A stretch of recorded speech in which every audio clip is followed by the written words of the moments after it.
नमस्कार, world in focus में आप सभी का स्वागत। मैं हूं आपके साथ गीत उदय सैनी। दुनिया बड़ी है, खबरें अनगिनत, लेकिन हमारा फोकस सिर्फ उन मुद्दों पर जो वाकई मायने रखते हैं। नजर वही जो सटीक हो, सोच वही जो तार्किक हो और रिपोर्टिंग वही जो निष्पक्ष हो। ये है वर्ल्ड इन फोकस, जहां हम दुनिया भर की सबसे महत्वपूर्ण घटनाओं, हर मसलों का विश्लेषण करते हैं, तर्क के साथ, तथ्य के साथ और गहराई के साथ।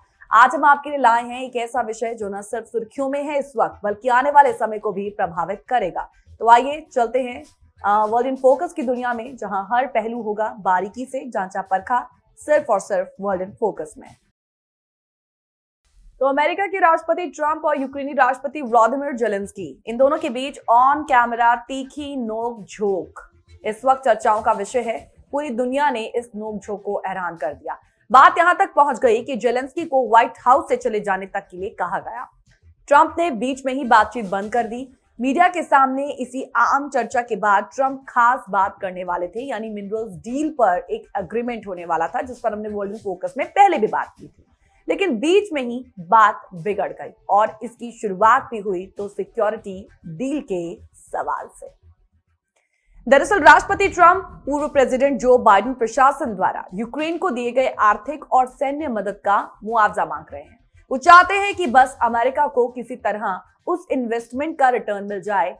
अपने बयानों में वो कई बार कहते सुने जा रहे थे कि दिए गए सपोर्ट के बदले अमेरिका को 500 अरब डॉलर चाहिए, लेकिन 350 अरब डॉलर बात फाइनल करना चाह रहे थे। उन्होंने शर्त भी रखी कि इसके बदले यूक्रेन को कुछ नहीं मिलेगा, सुरक्षा तो कतई नहीं। सिक्योरिटी पर बात करने से ट्रंप का इनकार।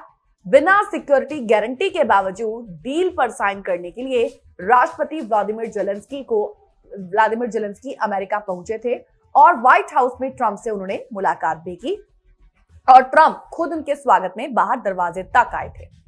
अब दोनों नेताओं की अच्छी तस्वीरें भी पहले आई और फिर ट्रंप जेलेंस्की और अपने कैबिनेट के साथ प्रेस को एड्रेस करने के लिए भी बैठे कि इसी दौरान एक पत्रकार ने यूक्रेन की सिक्योरिटी पर सवाल पूछा तो उन्होंने इस मुद्दे पर बात करने से साफ इनकार कर दिया। ट्रंप ने जवाब में कहा कि मैं अभी सुरक्षा के बारे में बात नहीं करना चाहता, मैं चाहता हूं कि बस डील हो जाए। आप भी उसी ट्रैप में फंसे हैं जहां सभी फंसे हैं। आपने भी लाखों बार कहा है मैं बस डील डन करना चाहता हूं। तो सिक्योरिटी तो बहुत आसान है, ये तो समस्या का बस 2% है, मुझे सिक्योरिटी की कोई चिंता नहीं। ट्रंप ने यूक्रेन के सिक्योरिटी के सवाल पर आगे कहा कि यूरोप अपने लोगों को वहां भेजेगा। मुझे पता है फ्रांस, ब्रिटेन और अन्य देश हैं जो सिक्योरिटी के लिए कमिटेड नहीं हैं, लेकिन हम संभवतः ये सोच सकते हैं। ट्रंप ने कहा कि हमारी सुरक्षा दूसरे तरीके से मिलेगी। हमारे कर्मी वहां होंगे, वो डिगिंग करके खनिज निकाल कर लाएंगे और हम इस देश में कुछ अच्छे प्रोडक्ट्स बनाएंगे। फिर थोड़ी और देर तक बातचीत में ट्रंप ने यह भी कह डाला कि वो एक बिजनेस पर्सन है। हमने फिलहाल सुरक्षा के बारे में नहीं सोचा, यानी कि यूक्रेन की सुरक्षा के बारे में नहीं सोचा है। हमने फ्रांस से बातचीत की है, वे लोग सिक्योरिटी के लिए काफी कमिटेड है। मैं बस ये कहूंगा कि एक बार ये डील डन हो गई तो बस बात खत्म। रूस दोबारा वहां नहीं जाना चाहेगा, कोई भी वहां नहीं जाना चाहेगा। बिना सिक्योरिटी गारंटी के सीज फायर नहीं हो सकता। उसके बाद उस जर्नलिस्ट के सिक्योरिटी के सवाल पर जेलेंस्की ने भी अपना रिएक्शन दिया। कहा कि बात अगर सिक्योरिटी की गारंटी की है और बात अगर सीज फायर की है तो हम सीज फायर के बारे में बात ही नहीं कर सकते, क्योंकि इसका कभी फायदा नहीं हुआ। पुतिन ने 25 बार सीज फायर तोड़ा है। तब 2016 में राष्ट्रपति थे ट्रंप साहब, और हम सीज फायर के बारे में बात नहीं कर सकते। बिना सिक्योरिटी गारंटी के इसका कुछ फायदा नहीं होगा। जेलेंस्की आगे ये भी बोले कि हो सकता है कि राष्ट्रपति ट्रंप इन दस्तावेजों के बारे में कॉन्फिडेंट होंगे, लेकिन ये डॉक्यूमेंट्स काफी नहीं है, बल्कि एक मजबूत सेना की जरूरत है और हम मजबूत होंगे तभी पुतिन की सेना हमारी सेना से डरेगी। अगर हम खाली हैं तो हमारी सेना खाली है, तो हम कल को अपने आप को बचा नहीं पाएंगे। पुतिन बैलिस्टिक का इस्तेमाल करते हैं। ये अच्छी बात है कि राष्ट्रपति ट्रंप इस पर रोक लगाना चाहते हैं, ये अच्छी शुरुआत है, लेकिन इस आदमी यानी कि पुतिन को रोकने के लिए ये काफी नहीं। फिर रूस अमेरिका की बैठक पर भी जेलेंस्की ने अपनी बात कह डाली,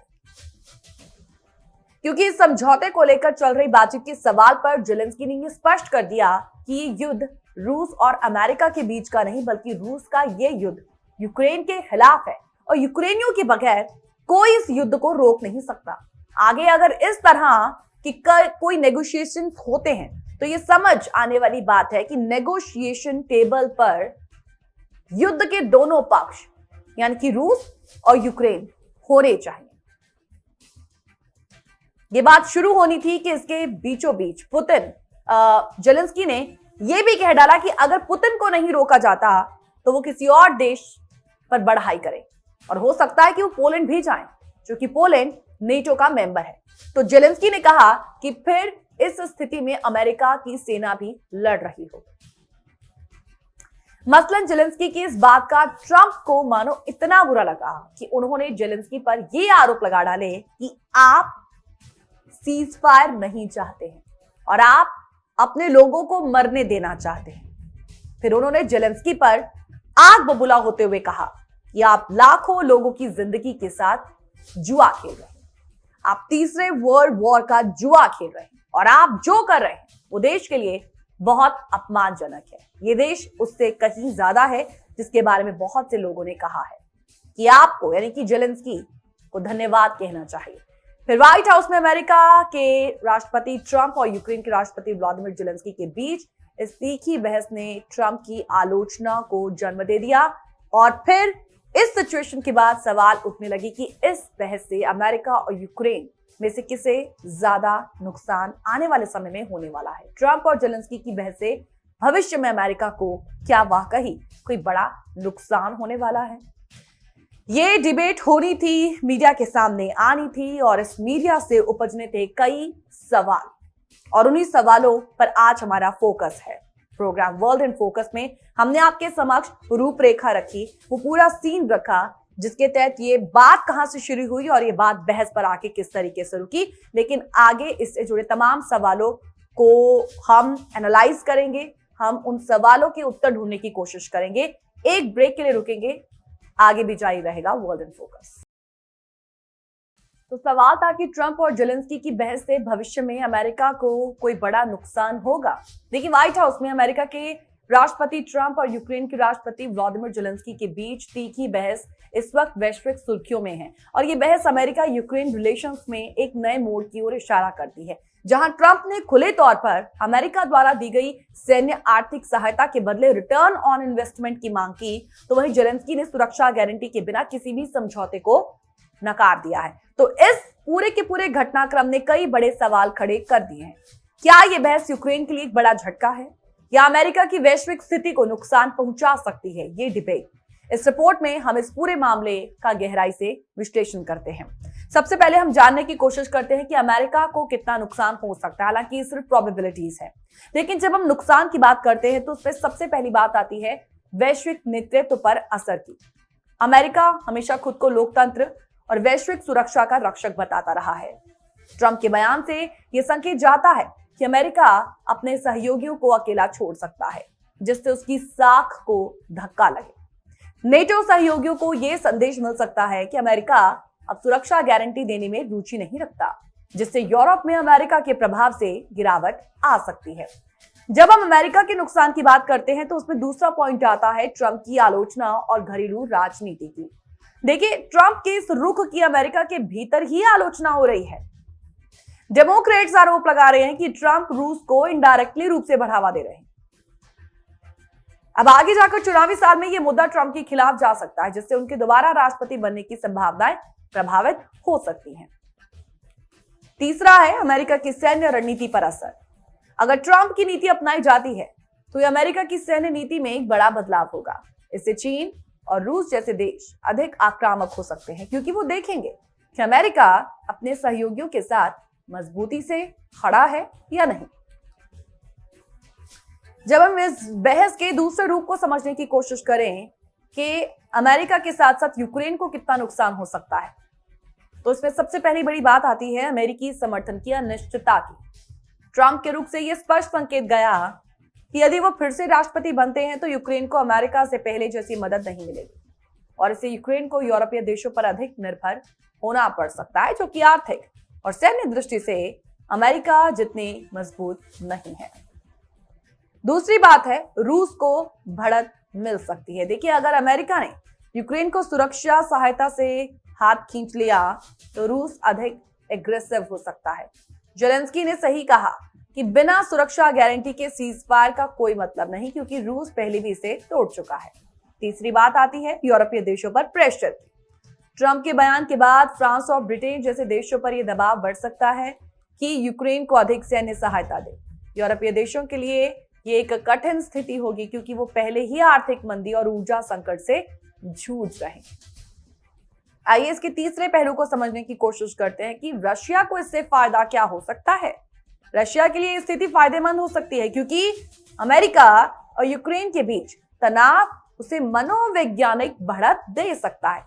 देखिए, अगर ट्रंप की नीति लागू होती है तो फिर अमेरिका यूक्रेन की मदद से पीछे हटता है तो रूस अपने सैन्य अभियानों को और तेज करेगा, और इससे रूस को पश्चिमी अलायंस की कमजोरी को उजागर करने का अवसर मिलेगा, जिससे ये अन्य पूर्व सोवियत देशों पर अधिक दबाव बना सकता है। तो ये थे हर पहलू को समझने के एक इशारा, एक प्रोबेबिलिटीज, जो हम नफे और नुकसान की बात के रूप में समझने की कोशिश कर रहे थे। जब हम अमेरिका बनाम यूक्रेन किसे ज्यादा नुकसान की बात करते हैं, तो अगर अमेरिका की साख कमजोर होती है तो ये सिर्फ यूक्रेन नहीं बल्कि वैश्विक स्तर पर अमेरिका की भूमिका को प्रभावित कर सकता है। दूसरी ओर यूक्रेन के लिए एक बड़ा झटका होगा, क्योंकि वो अमेरिकी समर्थन पर बहुत हद तक डिपेंडेंट है। लेकिन सबसे बड़ा खतरा यह है कि अगर अमेरिका पीछे हटता है तो रूस को खुली छूट मिलेगी, जिससे यूरोप और दुनिया में अस्थिरता बढ़ सकती है। कुल मिलाकर व्हाइट हाउस में हुई ये तीखी बहस केवल ट्रंप और जेलेंस्की के बीच एक विवाद नहीं थी, बल्कि ये अमेरिका यूक्रेन संबंधों के भविष्य के लिए एक निर्णायक क्षण था।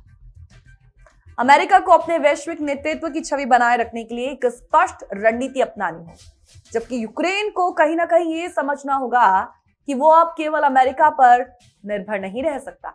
अगर ट्रंप की सोच प्रभावी होती है तो अमेरिका की विदेश नीति में एक बड़ा बदलाव आ सकता है, जिससे न केवल यूक्रेन बल्कि अन्य अमेरिकी सहयोगी देश भी कहीं ना कहीं प्रभावित होंगे।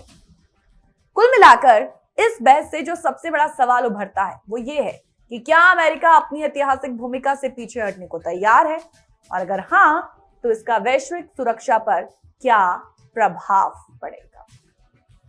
हम इस संदर्भ में भी वर्ल्ड इन फोकस पर बात करेंगे। एक शॉर्ट ब्रेक के लिए रुकेंगे, तुरंत लौटेंगे वर्ल्ड इन फोकस में। अमेरिका के राष्ट्रपति डोनाल्ड ट्रंप और यूक्रेन के राष्ट्रपति व्लादिमीर जेलेंस्की के बीच व्हाइट हाउस में हुई तीखी बहस ने दुनिया के सामने एक बड़ा सवाल जरूर खड़ा कर दिया है कि आखिर रूस यूक्रेन युद्ध कैसे रुकेगा। इस बहस ने यह साफ कर दिया कि अमेरिका और यूक्रेन की प्राथमिकताएं अब एक दूसरे से अलग होती जा रही हैं। आपने देखा कि ट्रंप जहां इस युद्ध को एक बिजनेस डील की तरह देख रहे हैं, तो वहीं जेलेंस्की से यूक्रेन की संप्रभुता और वैश्विक स्थिरता से जोड़ रहे हैं। रूस यूक्रेन युद्ध को खत्म करने की कई संभावनाएं हो सकती हैं, लेकिन हर विकल्प में कई चुनौतियां भी जुड़ी हैं। तो आइए जानते हैं कि युद्ध कैसे खत्म हो सकता है। हालांकि हमारी ये बात पूरे प्रोबेबिलिटीज के तौर पर ही हम आपके सामने रखेंगे, यानी कि संभावनाओं के तौर पर ही रखेंगे। देखिए, जब हम इस पर बात करते हैं कि ये युद्ध खत्म कैसे हो सकता है, तो ये कई डिफेंस एक्सपर्ट्स भी कहते हैं कि कूटनीतिक वार्ता, यानी कि एक डिप्लोमेटिक टॉक और शांति समझौता, इसमें सबसे मेन फैक्टर है। आप इसे एक्स फैक्टर कह सकते हैं, क्योंकि युद्ध को खत्म करने का सबसे शांतिपूर्ण तरीका डिप्लोमेटिक टॉक ही होती है। इसके लिए अमेरिका, चीन, तुर्की या संयुक्त राष्ट्र जैसे देशों और संगठनों की मध्यस्थता जरूरी होती है। हालांकि कूटनीतिक वार्ता का रास्ता ये तभी संभव होता है जब रूस यूक्रेन दोनों ही कुछ समझौते के लिए तैयार हो, एक टेबल पर बैठे, जो फिलहाल मुश्किल दिखता है। दूसरा पॉइंट है रूस की सैन्य हार या कमजोर स्थिति। अगर युद्ध लंबा खिंचता है और रूस को भारी नुकसान होता है तो उसे मजबूरन पीछे हटना पड़ सकता है। यूक्रेन को अगर पश्चिमी देशों से लगातार सैन्य समर्थन मिलता रहा तो वो रूस को कमजोर कर सकता है। रूस में अगर राजनीतिक अस्थिरता आती है, राजनीतिक अस्थिरता से हमारा मतलब है जैसे पुतिन के खिलाफ विद्रोह या सत्ता परिवर्तन जैसी सिचुएशन आती है, तो युद्ध को समाप्त किया जा सकता है। रूस पर लगे आर्थिक प्रतिबंध अगर उसकी इकोनॉमी को गंभीर रूप से नुकसान पहुंचाते हैं तो वो पीछे हट सकता है। हालांकि रूस के पास अभी भी मजबूत सैन्य शक्ति है, सोर्सेस हैं, जिससे ये संभावना कम ही दिखती है कि वो जल्दी हार माने। तीसरा पॉइंट आता है यूक्रेन की सैन्य हार या समझौते की मजबूरी। देखिए, अगर यूक्रेन के लिए युद्ध जारी रखना मुश्किल हो जाता है तो उसे शांति समझौते करने पर मजबूर होना पड़ सकता है। अगर अमेरिका और यूरोप यूक्रेन को सैन्य सहायता देना बंद कर दें तो यूक्रेन की सिचुएशन कमजोर हो सकती है। अगर रूस की सेना आगे बढ़ती रही और उसे यूक्रेनी क्षेत्र पर नियंत्रण मिलता रहा तो यूक्रेन के पास सीज फायर के अलावा कोई और ऑप्शन नहीं। इंटरनेशनल डिप्लोमैट्स ये प्रेशर डाल सकते हैं कि यूक्रेन कुछ फील्ड्स को छोड़कर शांति समझौते पर सहमत हो जाए। हालांकि यूक्रेन फिलहाल पूरी ताकत से लड़ रहा है और उसे पश्चिमी देशों से समर्थन भी मिल रहा है, जिससे ये संभावना भी कम ही दिखती। हाँ, लेकिन एक ऑप्शन के तौर पर इसे समझा जरूर जा सकता है। चौथा पॉइंट है अंतरराष्ट्रीय शक्तियों का दखल, यानी कि नेटो या अमेरिका का सीधा इंटरफेरेंस। देखिए, अगर पश्चिमी देश खासकर अमेरिका और नेटो यूक्रेन की मदद के लिए सीधा सैन्य हस्तक्षेप करते हैं तो ये युद्ध एक वैश्विक युद्ध में बदल सकता है। अगर नेटो देशों ने सीधे युद्ध में पार्टिसिपेट किया तो ये रूस के खिलाफ एक बड़ा मोर्चा खोल सकता है।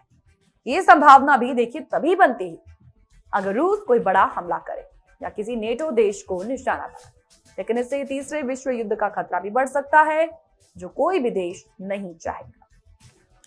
और पांचवें पॉइंट के तौर पर हम फ्रोजन कॉन्फ्लिक्ट की बात करेंगे। फ्रोजन कॉन्फ्लिक्ट का मतलब है युद्ध का लंबा खिंचना। कुछ एक्सपर्ट्स कहते हैं कि ये युद्ध पूरी तरह खत्म नहीं होगा, बल्कि ये सालों तक धीरे धीरे चलता रहेगा, धीमी गति से। रूस और यूक्रेन के बीच सीमित युद्ध चलता रहेगा, जैसा कि 2014 में क्रीमिया के बाद हुआ। दोनों देशों के बीच कोई समझौता ही नहीं हुआ, लेकिन लड़ाई पूरी तरह खत्म भी नहीं हुई। दुनिया इसे धीरे धीरे भूल जाएगी, लेकिन ये युद्ध जारी रहेगा।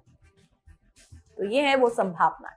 अभी की स्थिति में युद्ध जल्दी खत्म होने की संभावनाएं कम दिखती हैं, लेकिन अंतर्राष्ट्रीय दबाव और हालात सीन को बदल सकते हैं।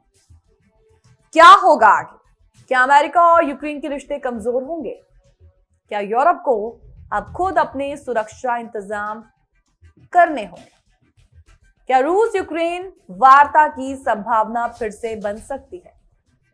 इसका जवाब आने वाले महीनों में मिलेगा। लेकिन इतना साफ है कि ट्रम्प जेलेंस्की की तकरार सिर्फ दो नेताओं की लड़ाई नहीं, बल्कि वैश्विक राजनीति का एक नया मोड़ है। हालांकि अब ट्रम्प और जेलेंस्की के सुर नरम जरूर पड़े हैं। ये सही है, पुतिन और जेलेंस्की दोनों शांति चाहते हैं, पर बड़ा सवाल यह है कि ये कैसे खत्म होगा और किस कीमत पर होगा। फिलहाल अमेरिका और यूरोप इस मुद्दे पर बढ़ गए हैं, तो देखना यह है कि आखिर कब और कैसे रूस यूक्रेन के बीच युद्ध विराम होगा। वर्ल्ड इन फोकस में इस पर हमारा फोकस बना रहेगा। आप अपना फीडबैक दे सकते हैं आज के इस एपिसोड को लेकर, वर्ल्ड इन फोकस से जुड़े तमाम एपिसोड को लेकर। यदि आप अपना फीडबैक देना चाहें प्रोग्राम को लेकर, यदि कोई आप सुझाव आप हमारे साथ शेयर करना चाहें तो टीवी स्क्रीन पर दी गई ईमेल आईडी का आप इस्तेमाल कर सकते हैं, जो कि है info@justbroadcasting.com या geet@justbroadcasting.com। इसी के साथ फिलहाल इजाजत, नमस्कार।